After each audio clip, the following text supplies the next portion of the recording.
The shell was warm, a golden universe that held everything I knew. Then, the world broke. A thunder of steel shattered the silence, followed by a roar that shook the very ground beneath me. My mother's heartbeat, once a steady rhythm against my back, slowed and vanished into the dark. I pushed through the jagged remains of my home, tumbling into a world of ash. The air tasted of burnt iron and cold, wet stone. I was a tiny, shivering spark in a graveyard of giants. Everywhere I looked, there was only the stillness of death. I tried to stand, but my legs buckled under the weight of the freezing wind. My wings were thin, translucent membranes that could not catch the air. I dragged myself across the debris, my claws scraping against the hollow husks of those who had fallen before me. Hunger gnawed at my belly. I was a dragon, yet I was nothing more than a scrap of life lost in a wasteland. I huddled against the base of a massive, silent ribcage, seeking shelter. I spent those first winters clinging to the jagged cracks of the obsidian peaks. My diet was nothing but frozen moss and the scraps left behind by carrion birds. Every day was a battle against the biting cold that threatened to stop my heart. When the hunger became unbearable, I finally ventured down into the valleys. I expected a welcome, but the creatures of the forest saw only a monster. They threw stones that bruised my ribs and chased me with torches that scorched the air. I was a shadow drifting through a world that demanded my absence. I fled until my lungs burned and my legs gave way. But the fire deep within my chest refused to extinguish. It pulsed with every beat of my heart, a steady, growing heat. As the years passed, the soft gray of my hide began to change. It thickened, turning into plates of hardened iron that shrugged off the stones and the embers. I stopped running. I turned to face the forest, not as a victim, but as a predator. I hunted.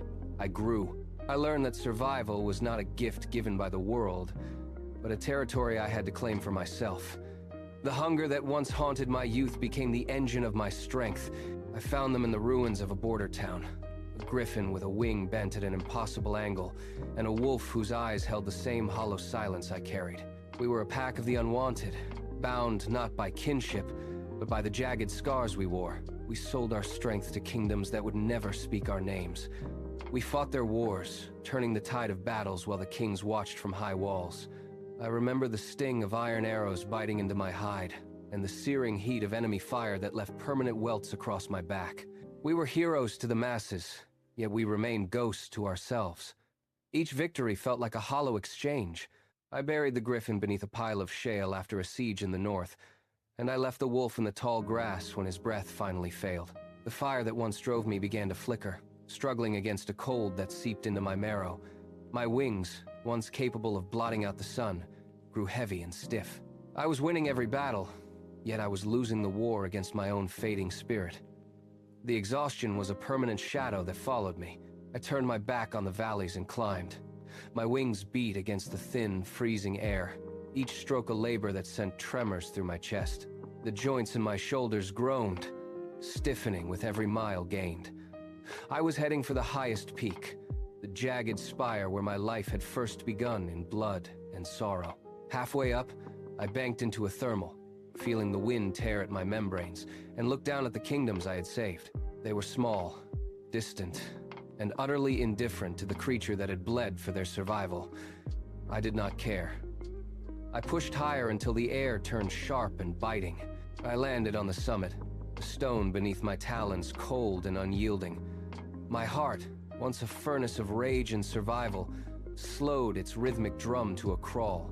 I curled my tail around my body, tucking my head beneath a wing that felt heavier than lead. The fire in my throat died, replaced by a deep, settling chill. I felt the transformation begin. My blood, once liquid flame, slowed and thickened into cooling magma. My skin hardened, losing its flexibility, locking into the shape of the mountain itself. The stone rose up to meet me, wrapping me in a final, eternal embrace. I closed my eyes, and the world faded into the silence of the peaks. Time passed, measured not in heartbeats, but in the slow erosion of granite. My scales became the mountain, my blood the cooling magma deep within the earth, and my spirit the wind that whistles through the crags.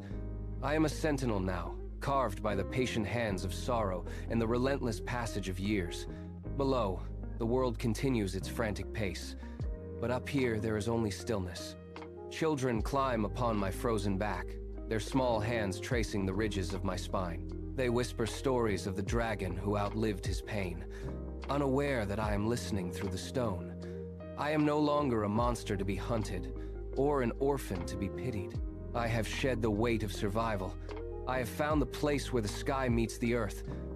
I am the mountain. I am the memory. I am finally home.